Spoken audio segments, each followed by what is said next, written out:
Bugün bulutlu bir hava vardı. Dolayısıyla ne yapmaya karar verdim? Size yine bulut gibi bir ekmek tarifi vereceğim. Yıllardır beklediğiniz brioche tarifi. Malzemelerle ilgili tüm detaylar aşağıdaki açıklamalar bölümünde her zaman olduğu gibi yer alıyor. Ama bu tarifin size ana malzemelerini söylemem lazım. Tereyağı ve yumurta. Tereyağı ve yumurta brioche yapan şeyler. Bu arada şu anda ekranda gördüğünüz instant maya ve diğer mayalarla ilgili de aşağıda bağlantısını bulabileceğiniz Sinan Amamsarılar YouTube kanalında bir video çektim. Hamur işleri için eğer ilgileniyorsanız izlemenizi öneririm. Hadi geçelim tarifimize. Bu tarifte tezgah üstü mikser kullanmak istedim. O yüzden bütün malzemelerimi sırayla tezgah üstü mikserimin karıştırma kabına yerleştiriyorum. Un, maya, tuz ve şeker. Anlayacağınız gibi önce kuru malzemeleri bir karıştırmak istiyorum.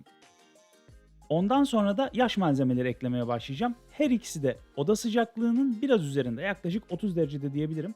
Süt ve su. Bu ikisini de ekledikten sonra sıradaki yaş malzemem yumurta.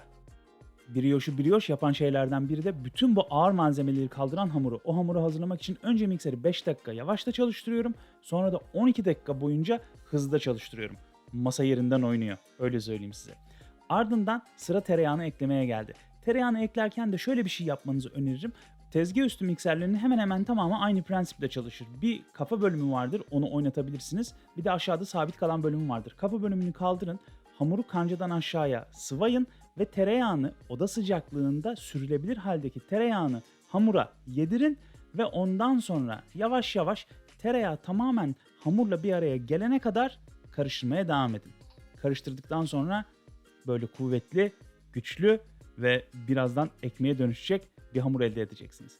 Daha önceden yağladığınız bir kaseye hamuru alıp ondan sonra üzerine streç filmle kapatıp hamur 2 katı olana kadar bekleyin. Yaz aylarında bu 60 dakika, kış aylarında hava soğukken yaklaşık 2 saati bile bulabiliyor. 2 katı olduktan sonra bu sefer yine un koymadığım tezgahımı, hamurumu alıyorum.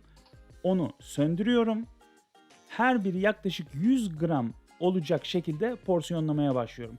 Aşağıda açıklamalar bölümünde tarifin tamamıyla yaklaşık 7 100 gramlık ekmek yapabiliyorsunuz. Ben 7 100 gramlık ekmek yaptım ama siz alt tanesini göreceksiniz çünkü yine bir tanesini deneme amaçlı başka bir şey için kenara koydum.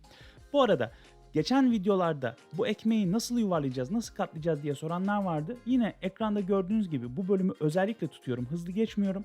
Parmak uçlarınızla bu yağlı hamuru bir araya getirip uçlarını toplayıp düz bir zeminde, ben yine masamı kullanıyorum, kenarlarından çektire çektire üstte gergin bir tabaka olacak şekilde hamurunuzu porsiyonlayın. Ardından benim yaptığım gibi tepsinin üzerine bir yağlı kağıt koyun. Yağlı kağıdın üzerine de porsiyonladığınız hamurları, ekmek olmak için bekleyecek hamurları yerleştirin. Islak bir havluyla üzerini kapatıp yaklaşık 90 dakika bekleyin. Beklemedeki amacımız hamurların 2 katı olması. Eğer sizin hamurunuz 45 dakikada 2 katı oluyorsa o zaman 45 dakika bekleyin. 1,5 saatte 2 katı oluyorsa 1,5 saat bekleyin. Benim akıllı uslu söz dinleyen hamurlarım hemencecik 2 katı oldular. Üzerlerine bir tur yumurta duşu geçtim ve 10 dakika bekledim. Yumurta duşunun esprisi de bir bütün yumurta, bir tatlı kaşığı su. İkinci yumurta duşunu da yaptıktan sonra 190 dereceye önceden ayarladığım ve ısıttığım fırına hamurlarımı koyacağım ve onlar ekmek olacaklar. Bir de bu tarifle size çok enteresan ve aslında endüstriyel mutfaklarda da kullanılan bir tüyo vereyim. Ekmekleri yaparken fırının içerisine mutlaka ve mutlaka bir kabın içerisine sıcak su koyun. Hatta sıkabiliyorsanız fırının içerisine spreyle su sıkın. Fırının içerisinde oluşacak nem ekmeklerin daha iyi kabarmasına yardımcı olacak.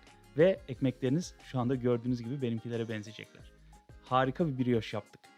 Hepimizin eline sağlık şimdiden.